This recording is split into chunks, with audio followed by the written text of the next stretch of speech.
Welcome, everybody, to the British Society for the History of Philosophy's annual Antognazza lecture.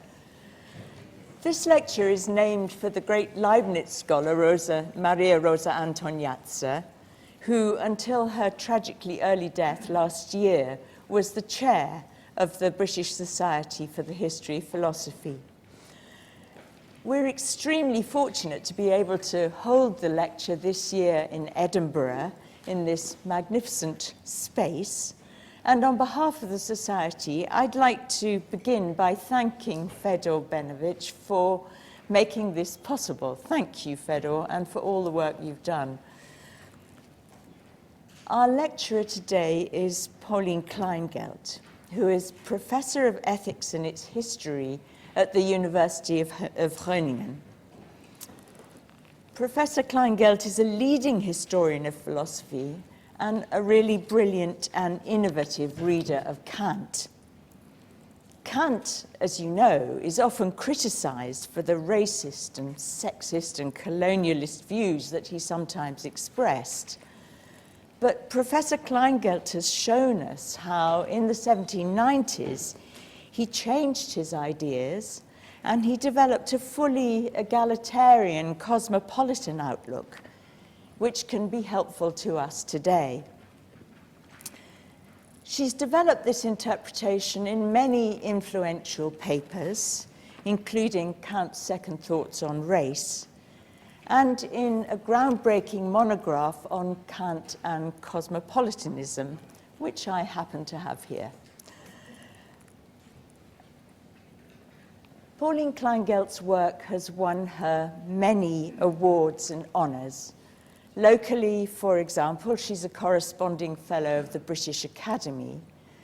And in the Netherlands, she's been awarded the highest academic honor that the state can deliver, the Spinoza Prize. And this has enabled her to undertake a current project on Kant, which is called Kant, Kantianism and Morality. And I think we're going to hear a little bit of that today. So altogether, it's an honor as well as a pleasure to welcome her to speak to us on Republican themes in Kant's moral theory. Please welcome her in the usual manner.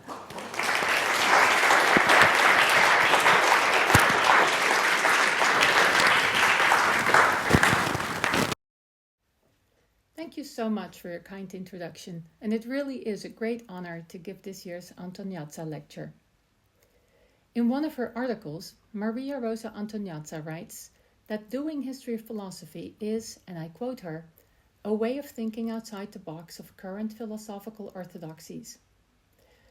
I very much like that description. Now, she illustrates her argument with 3 case studies, and perhaps my paper this afternoon could be seen as a 4th case study. What I'd like to do today is show that Kant's republican political theory sheds new light on core ideas of his groundwork, ranging from formulations of the categorical imperative to the notion of autonomy and freedom of the will. I first briefly introduced republicanism as a political theory, then I turn to Kant's political theory and its republican credentials, and then I will spend most of my time on the groundwork.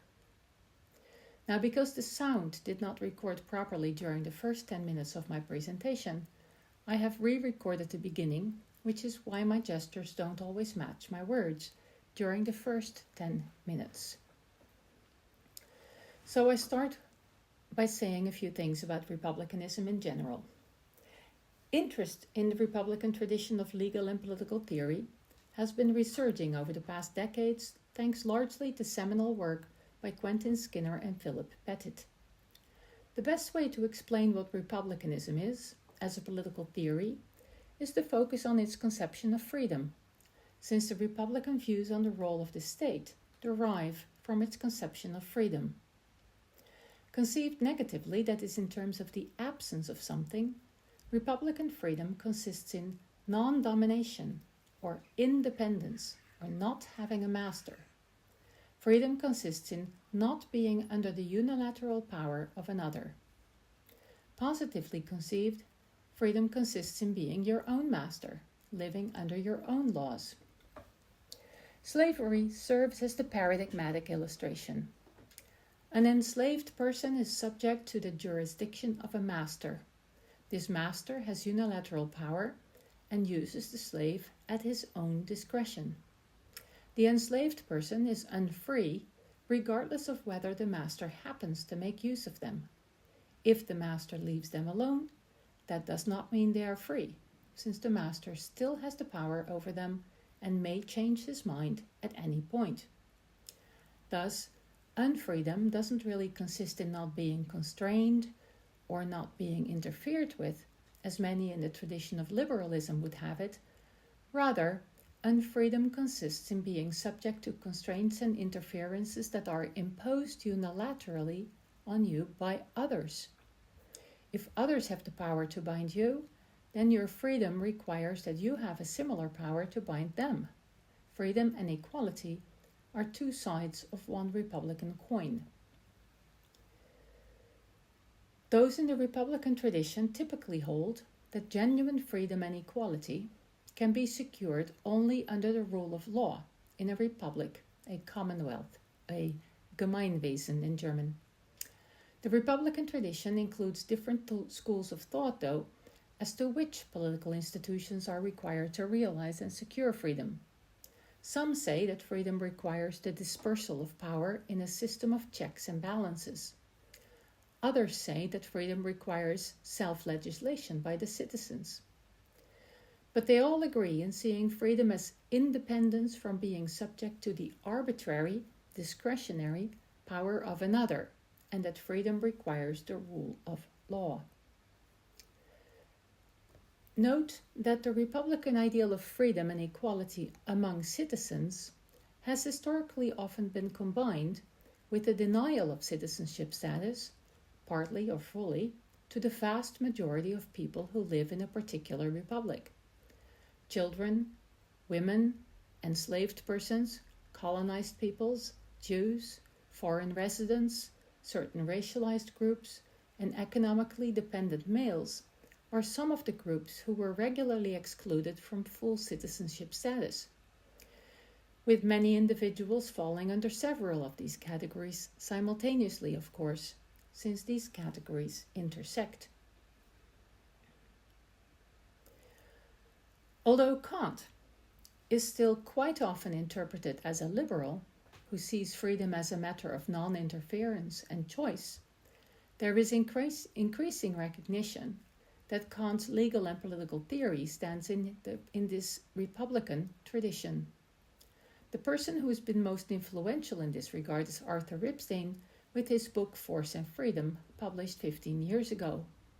Ripstein argued, convincingly in my view, that Kant conceives of freedom as independence, as non-domination, as being your own master.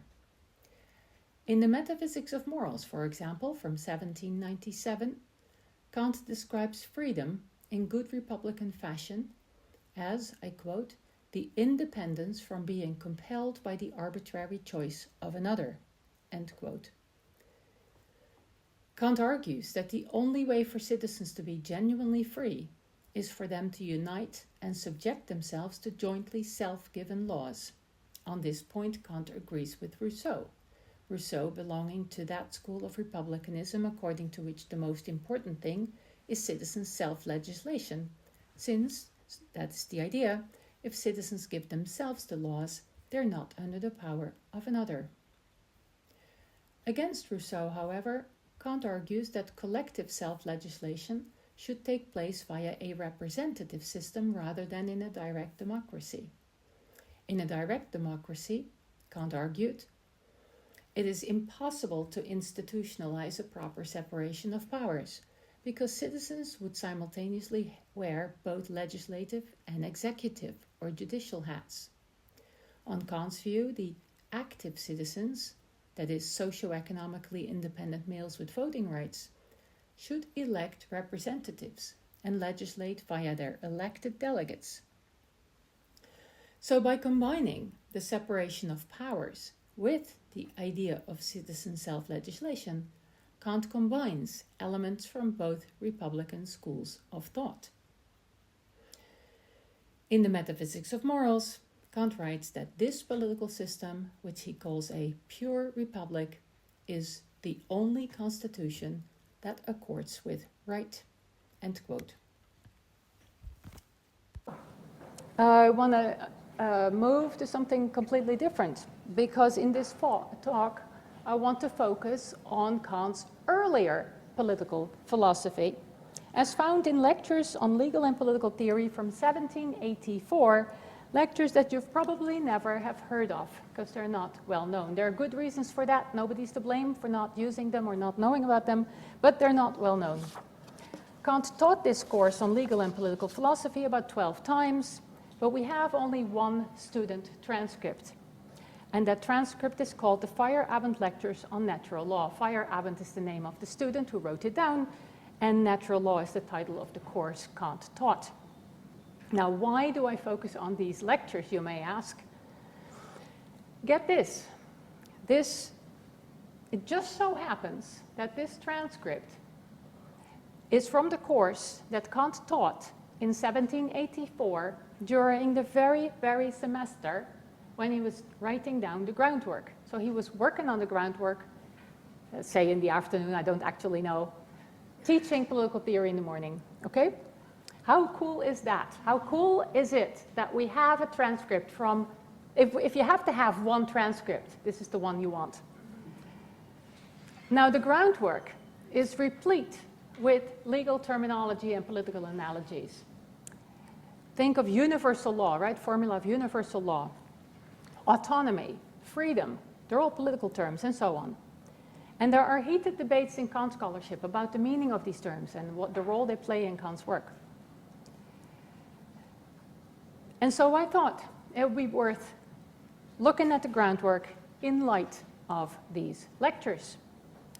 That hasn't been done before, at least not as a kind of a comprehensive approach, largely for reasons, as I mentioned, having to do with the publication history of the transcript. And so I would like to give you a taste in this talk of the relevance of these lectures to our understanding of the groundwork. So I'll first introduce these lectures and then discuss Kant's formulations of the categorical imperative, the notion of autonomy, and Kant's conception of freedom of the will in light of those lectures. And so you already have figured out you're not going to get a very narrowly circumscribed piece of technical Kant scholarship. It's going to be more a wide-ranging paper, but with one very specific thesis, namely that these lectures help us understand core elements of the groundwork. In the introduction to the lectures, Kant describes freedom in terms of independence from compulsion at the discretion of others. For example, he says on the handout, nothing more terrible could be thought than that each would be free without law, for each would do with the other what he wants, and so no one would be free, right? So not being free means other people do things with you that they want.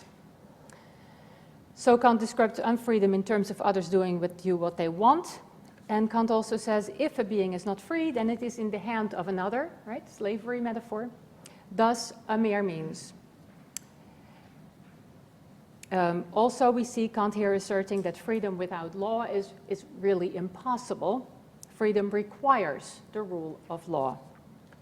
And why is that? Well, the problem with the state of nature, in Kant's view, is not just a matter of human nastiness. Of course, there is a lot of human nastiness, but that's not really the main problem. The problem is that irresolvable disagreements will arise even among very friendly, nice people, reasonable people. In the Feyerabend lectures, Kant gives an example, a very clear example. He says, if in the state of nature he shoots a wild animal and it runs onto someone else's land while dying and dies there, then Kant may have the belief that he has the right to retrieve it because he shot it. And the person who owns the land may have the belief that it belongs to him because the animal is on his land. They each have grounds for claiming that the animal is theirs. So then what, right? They each have ground for claiming that the animal is theirs. So what do they do? Whoever unilaterally imposes his will on the other violates the other's freedom, right? And does something to that person, whatever he wants, and the other person's in the hands of that person. So Kant says this problem can be solved only if they both agree to subject themselves to a general principle that covers such cases, right? It can be like you cut the animal in half or whatever else, but they have to submit to a shared general principle. And according to the transcript, Kant explained after the example, I do wrong to others if I wanted to make my will into their law. Hence, I'm obligated to subject myself to an external law that's valid for everyone. So you have to subject yourself to a principle that's valid for everyone. Now, the point generalizes beyond hunting cases, and it applies to everyone who interacts with others and to all sorts of situations. And so the problem is a structural problem with the state of nature, and therefore the only solution is a system of laws in a state. In other words, freedom in the Kant's republican sense requires a state. Now the next question, of course, is who is to legislate in that state? Who is to give the laws? Having a despot turning his private preferences into laws is not going to solve the problem that we have in the state of nature. That would just be yet another person imposing his private preferences onto others. And in the Metaphysics of Morals, as I mentioned, Kant is going to say 10 years later that the active citizens themselves should give the laws through their delegates. So they get to vote for delegates, but the delegates have to vote for the laws that the citizens want. But that's not yet what Kant says in 84. In 1784, Kant defends enlightened autocracy. The enlightened autocrat differs from a despot in an important respect. He legislates in a republican spirit. The enlightened autocrat, Kant doesn't call him enlightened, he just calls him a good autocrat. I call him enlightened because as we know that terminology. He acts as the representative of the people. He, or she, or they, but for Kant it's always he, uses the idea of the republic counterfactually as a touchstone, as a normative criterion for legislation. The people are sovereign, and that's a republican idea. The people together have a res publica. The citizens, are the ones who should give the laws themselves. But for Kant, at that point in 84, the enlightened autocrat is to use that idea as a criterion.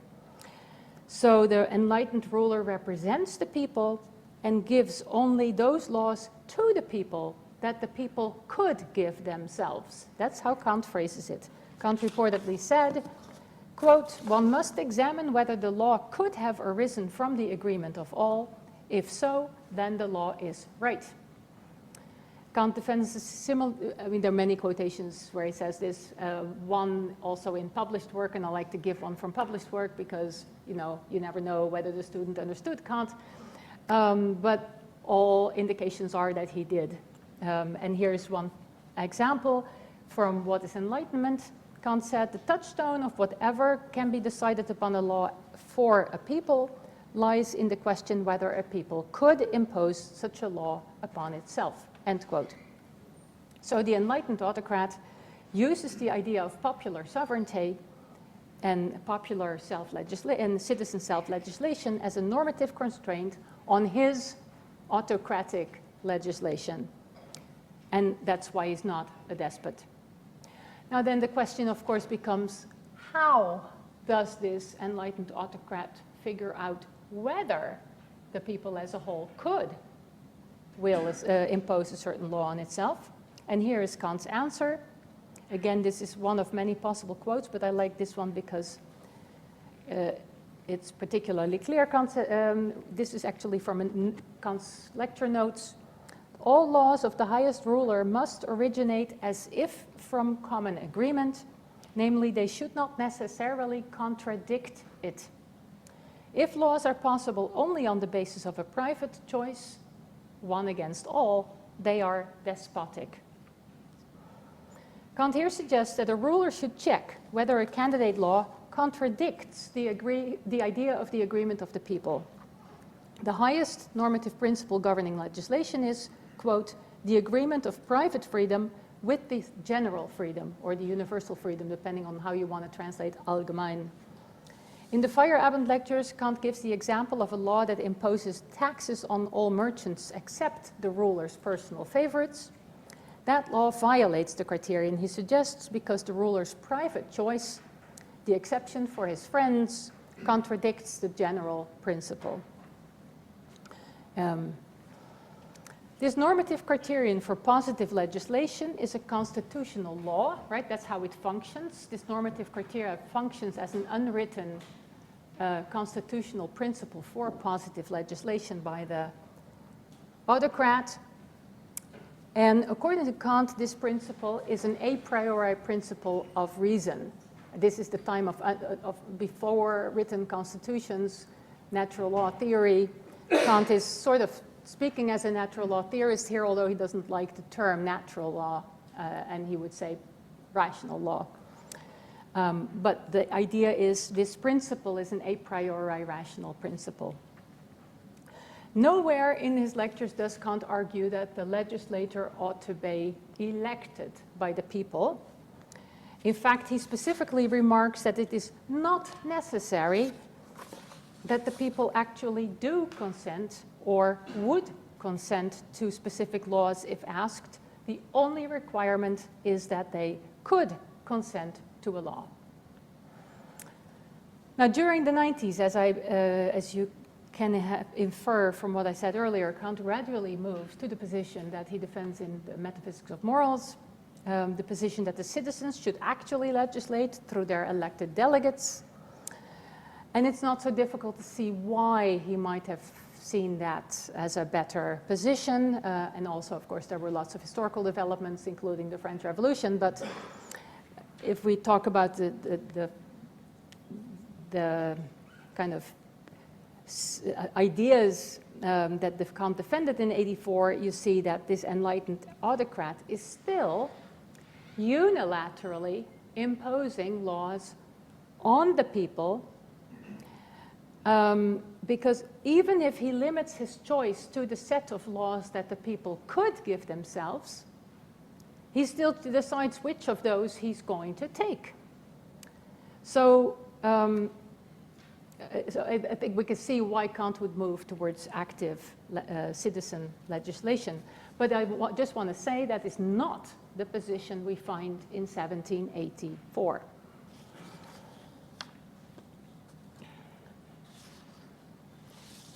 As Kant was writing the groundwork. So in sum, we have a republican conception of freedom, a conception of the republic as a community of free and equal citizens giving laws to which they are subject, even if this conception functions for Kant here only counterfactually as a normative constraint on the autocratic legislator. And we have a criterion that's grounded a priori in reason, according to Kant, and it requires that laws be possible not only as a private principle, but also simultaneously as a general law. Now let's turn to the groundwork. Here is the formula of universal law, what Kant calls the categorical imperative. Act only in accordance with that maxim through which you can simultaneously will that it become a universal law. Standardly, that phrase is shrunk to the requirement that you should be able to will your maxim as a universal law. That's how Kant is taught. But virtually every formulation of the categorical imperative includes the word simultaneously or also. I've argued elsewhere on textual grounds that the formula of universal law requires that we ask ourselves when we're considering the moral status of a particular maxim, can you will to act on this maxim and simultaneously will that it become a universal law? On that reading, the answer is no if a contradiction arises between your willing your private maxim and willing your maxim hypothetically considered as a universal law. Now, I won't discuss the exegetical merits of this proposal here, but I'd like to show that this reading of the formula is also suggested by the political theory background that we find in the Feyerabend lectures, and that it has its origins in Kant's reading of Rousseau's Republican political theory in the 1760s. Here is a quotation from Rousseau's Social Contract. Each individual may, as a man, have a particular will, contrary to or different from the general will he has as a citizen. His particular interest may speak to him quite differently from the common interest. He may want to enjoy the rights of a citizen without being willing to fulfill the duties of a subject, an injustice the progress of which would cause the ruin of the body politic. So Rousseau is also talking about a contradiction between the private and the general will. In the notes from the 1760s, Kant describes the self-contradiction that emerges in reflection in the case of immoral willing as follows. From a private perspective, I will something, and from a public perspective, I reject the same thing. That is, you do not and cannot will your maxim and simultaneously will it to be a universal law. Kant describes this contradiction between a particular will or the merely private perspective on the one side, and on the other side is the general will or the public perspective. And here's how Kant, in the very same set of remarks, describes the good will, that is the ideal. This will contains both the merely private and also the universal or general, allgemein will, or the human being regards himself as simultaneously in agreement with the universal or general will. And we still find Kant using similar language in 1784. In the Morongovius lectures, for example, Kant describes the relevant contradiction in the case of impermissible maxims as a contradiction between my private will and my will taken as a general rule or a universal rule. What all of this suggests then is that Kant's formula of universal law is structurally similar to the normative criterion for political legislation mentioned in the Feyerabend lectures. It is a criterion for moral evaluation of maxims in one case and for the evaluation of candidate state laws in the other. But in both cases, the private or particular perspective should harmonize with the general or universal perspective. And in both cases, Kant calls the criterion an a priori principle of pure reason. If this is true, it's another reason for thinking that Kant's formula of universal law is indeed not best interpreted as asking us to ask ourselves whether we can will our maxim as a universal law. We should take seriously the role of the word simultaneously in all of these formulations of the categorical imperative, not just the formula of universal law. So the formula of universal law asks us to consider in moral reflection whether there's a contradiction between willing a particular maxim as our personal action principle and simultaneously willing it as a general or universal law. Now the formula of humanity. Here we go. So act that you use the humanity, whether in your own person or in the person of any other, always at the same time as an end, never merely as a means. This formula seems quite unlike the others. All the other formulas are phrased in terms of maxims and laws, but this one is not. And for a long time, it seemed to me to fall out of a blue sky. I was thinking, like, why? Where does this idea come from? What motivates this unexpected focus on means and ends? And in the literature, the formula is regularly criticized as expressing an idiosyncratic obsession with instrumentalization. That is something that Parfit has objected to Kant, and several Kant scholars, for example, Oliver Sanson and Martin Sticker, agree with the criticism. Parfit comments that the formula makes trivial forms of instrumentalization seem worse than non-instrumentalizing genocide. Now, I don't think that follows at all, because it seems to me that whoever commits genocide fails to treat those who are murdered as ends in themselves. But I just mentioned the objection here to illustrate that the point of the formula of humanity strikes some people as odd. And I'd like to suggest, however, that the formula suddenly makes perfect sense against the background of Kant's republican commitments. And so recall that Kant's republican understanding of freedom as independence from being compelled at the private discretion of another. I mean, that's That was how Kant defined freedom, independence from being compelled at the private discretion of another. Kant contrasts freedom with enslavement, with being in the hands of another, with being subject to the unilateral power of another. He sees freedom and equality as two sides of one coin. Now, the prohibition against using others merely as means suddenly doesn't look so surprising anymore. It expresses Kant's most basic republican commitments. What it prohibits is using another as if they are at your disposal. Being used merely as a means involves being compelled by the arbitrary choice of another. It's a form of unfreedom and inequality. The formula of humanity prohibits using others merely as a means. I should say, actually, the formula also prohibits using yourself merely as a means, but I here focus on others for the sake of just ease of reading, basically. But to illustrate the point, it doesn't matter what you focus on. So I say it prohibits using others merely as a means, but it leaves room for permissible use. In the Feyerabend lectures, Kant gives an example of permissible use.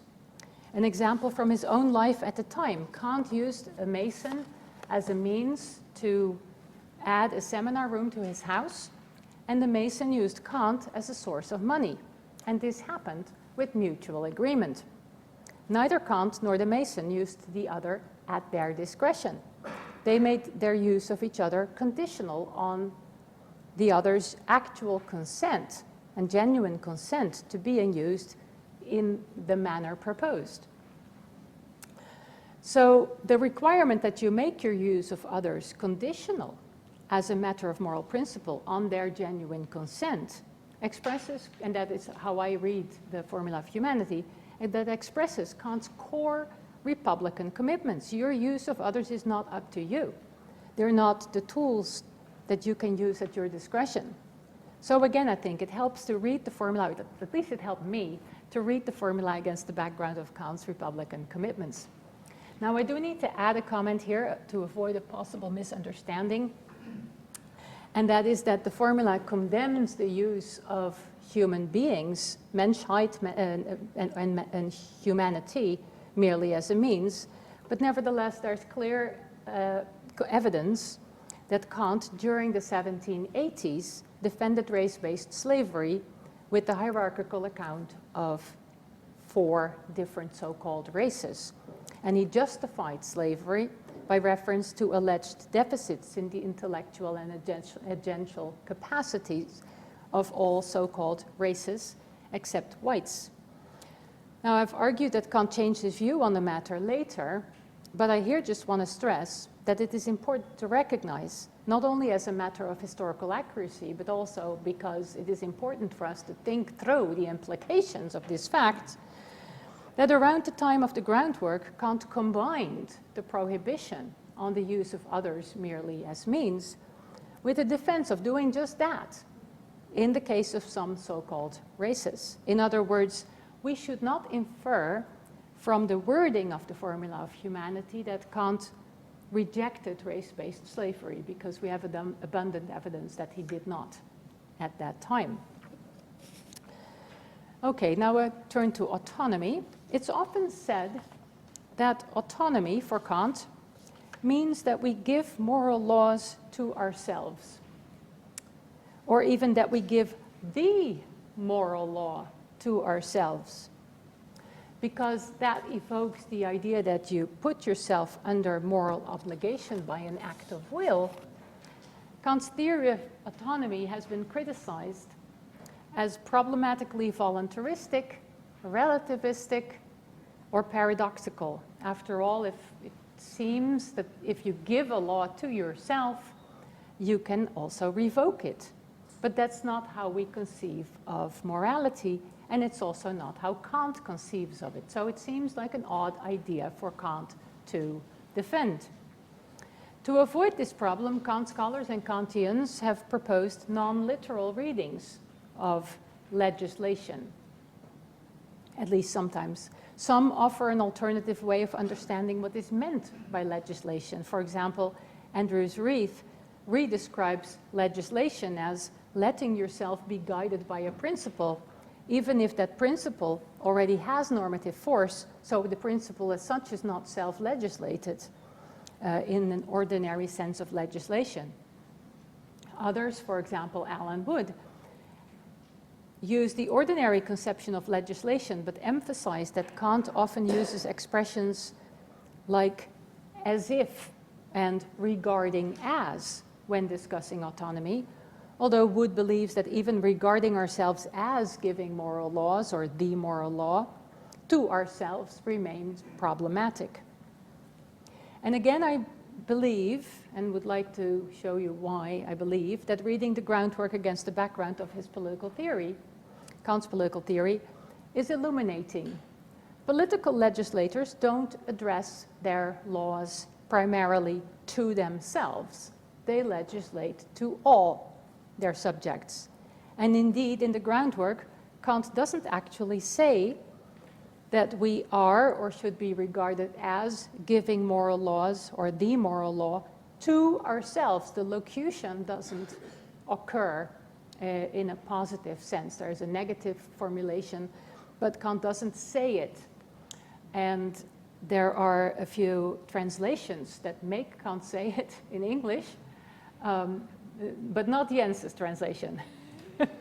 So Jens's very good translation. He doesn't do this, but that's where it sometimes says in the translation that we give laws to ourselves, or that the will gives laws to itself, not in German.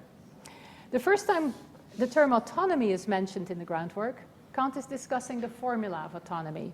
And the formula tells you, quote, to do no action on any other maxim than so that it could also coexist with it, that is with the maxim, that it be a universal law, and hence to act only so that the will could regard itself as simultaneously giving universal law through its maxim. Note that the formula of autonomy asks you to imagine yourself in the position of an enlightened autocrat who legislates through his maxims to all, right? That's basically what you're asked to do.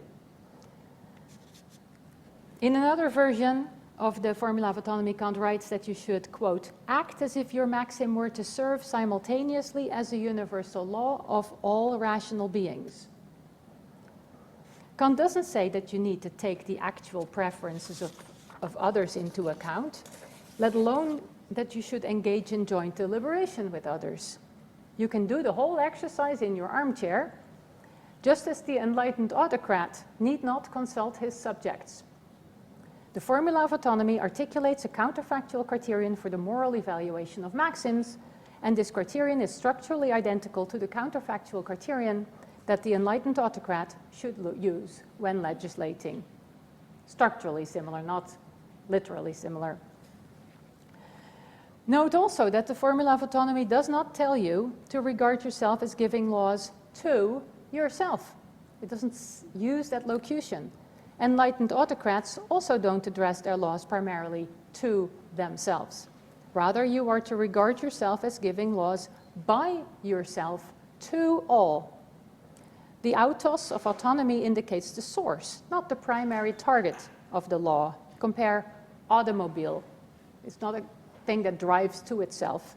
Autograph, or autocrat for that matter. An autocrat is not someone who gives laws to himself. Of course, the idea of giving laws to all includes giving them to yourself. In effect, you are not above the law. So there is an unmistakable element of reflexivity in the idea, but you're subject to the law because you give the law to all. And all includes you, not because you address the law primarily to yourself. And Kant makes that clear, and he says, and I think I put it on the handout, the agent is to regard himself as the source of universal legislation to which he at the same time subjects himself, end quote. In sum, in his discussion of the formula of autonomy, Kant does not say that we give the moral law or moral laws to ourselves. We don't give them, we don't give them at all. We're merely to regard ourselves as giving them for purposes of moral evaluation of maxims, and we are to regard ourselves as giving laws not primarily to ourselves or addressing them to ourselves, but to all. Okay? A second context in which Kant uses the term autonomy is his discussion of the autonomy of the will. And he calls autonomy, quote, the property of the will by which it is a law to itself. Now, what does that mean? The first question, of course, is what Kant means by a will. For Kant, the will is the higher faculty of desire, and sensuous desire is the lower faculty of desire. Kant's conception of the will is thus very different from that of those who call the will the desire that wins, as some of those 18th century materialists would do. For Kant, the will is a capacity, namely the capacity to act on the basis of principles. And that's why Kant identifies the will with practical reason in the Groundwork. Your will is your capacity to decide what to do about your sensuous desires, among other things. Act on them, ignore them, overrule them, and so on, in light of reasons.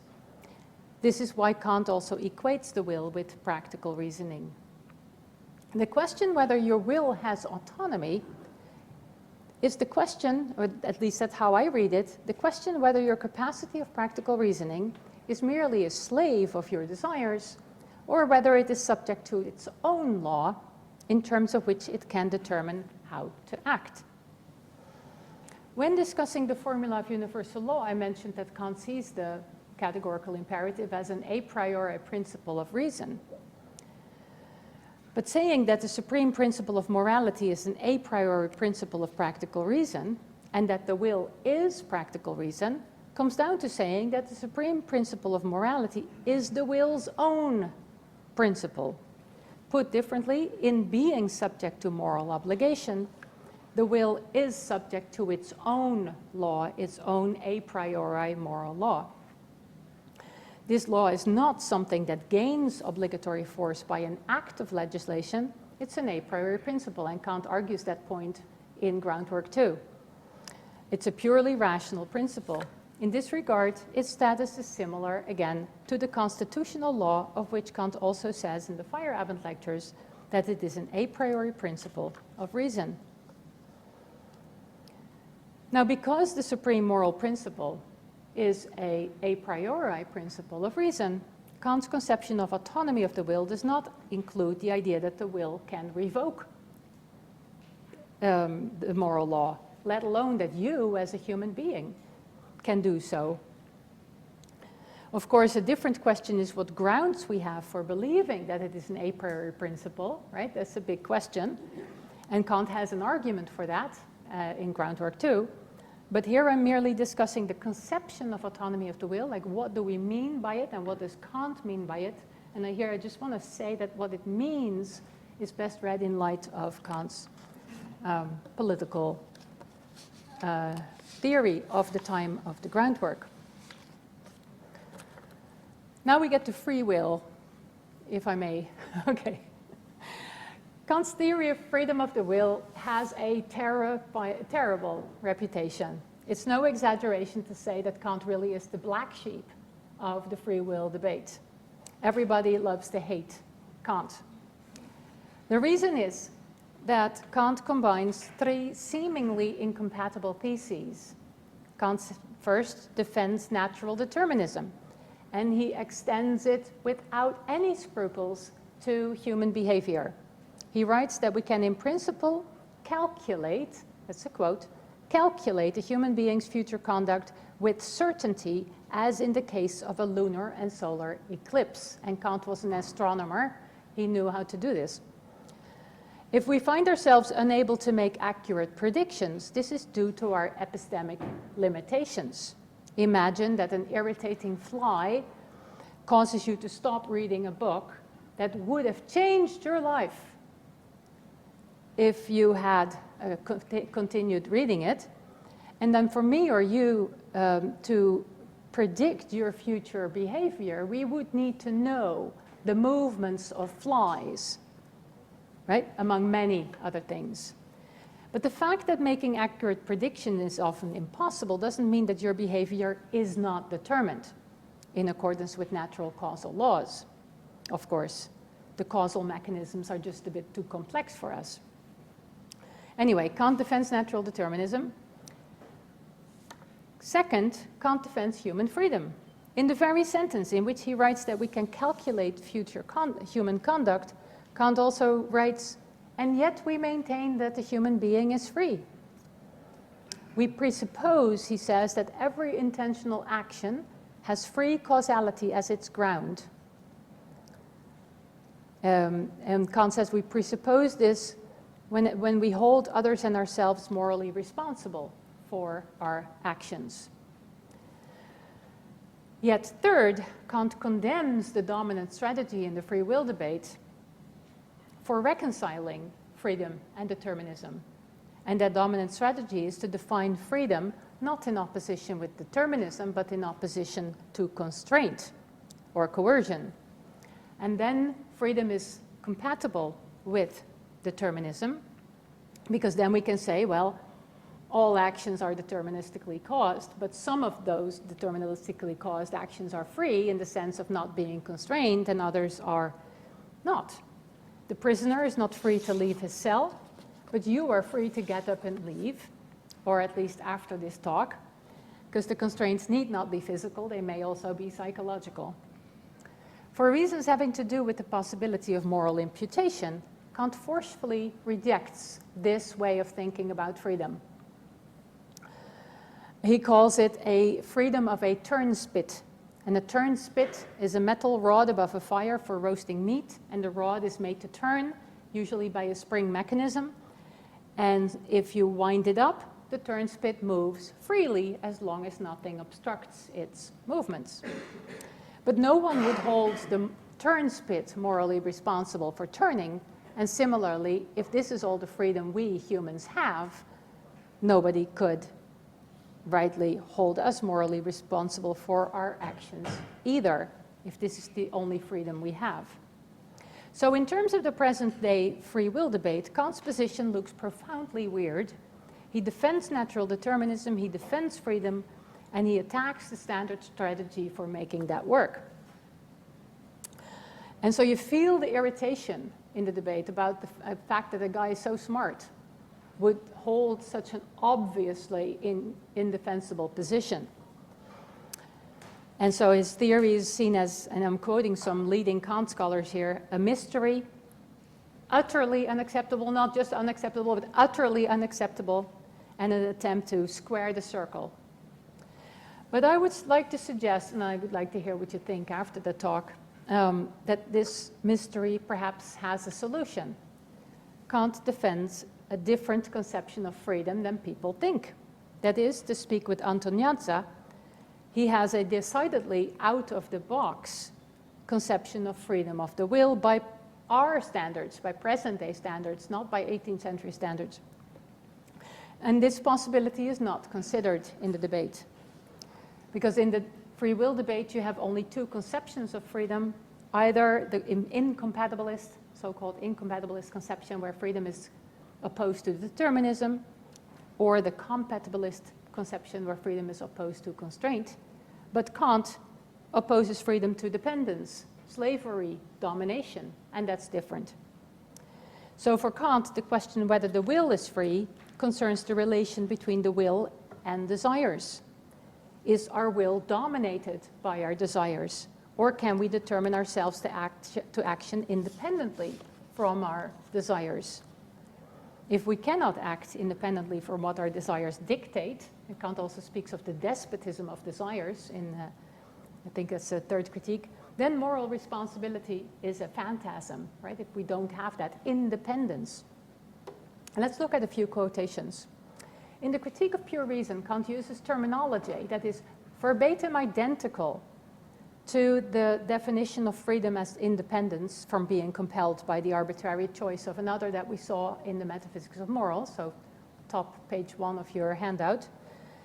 But now applied to the will, Kant says freedom of the will is independence of the will from being compelled by impulses of sensibility, right? Compulsion by another. In this case, the lower desires are the other.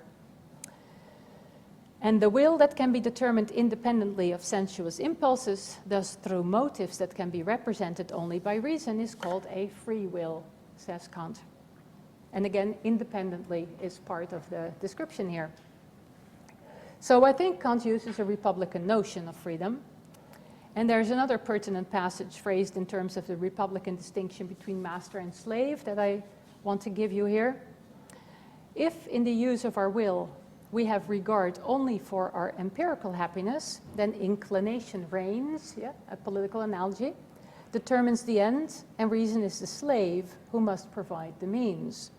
But morality says reason alone must be the master, the Herr. Not a despot, of course, an enlightened autocrat. Reason should be an enlightened autocrat ruling those unruly desires. That's the image. Although I cannot explain the details of Kant's theory of freedom of the will and its reconciliation with natural determinism here, I just want to point out that if Kant's conception of freedom is not what we thought, at least it follows that we should redo our homework and reconsider his black sheep status. Perhaps his out-of-the-box way of conceiving of freedom of the will has philosophical advantages, who knows? To mention just one possible advantage, if you don't define freedom of the will as entailing the absence of determinism, right, so that freedom of the will requires indeterminism, if you don't do that, if you're Kant, then conceptually speaking, you can have both the independence of the will from empirical desires and natural determinism, just as your independence from your parents doesn't require that your parents don't exist. It only requires that they don't determine your life. The parallel would be that empirical natural determinism doesn't determine your practical reasoning. On Kant's view, our consciousness of moral obligation gives us reason to believe, not know, we don't know, reason to believe that we can indeed act on the basis of moral principles independently from our sensuous desires, right? That we can do this. Kant believes moral laws are, so if we have that conviction that we can act morally even though we don't feel like it, we are tempted to not do it, if we have that conviction, then we see moral laws as being of a different order than natural causal laws, or at least morality gives us reason to believe that moral laws are of a different order than natural causal laws. And Kant, of course, as you will know, argues that that belief cannot be refuted, and nor can the order of nature and the order of morality be reduced to one another. So there's room for that belief. At least that's his project. Now, as I said, I'm not going there, but I feel like I'm halfway going there. I shouldn't. What I want to say is, making that kind of theory make sense requires a lot more work. It's out of the box, but at least it doesn't run into the problem that most people associate with Kant's theory of free will, which is that he holds three patently incompatible positions. If we adopt a republican notion of freedom and apply that to the will, then the three are at least not patently incompatible.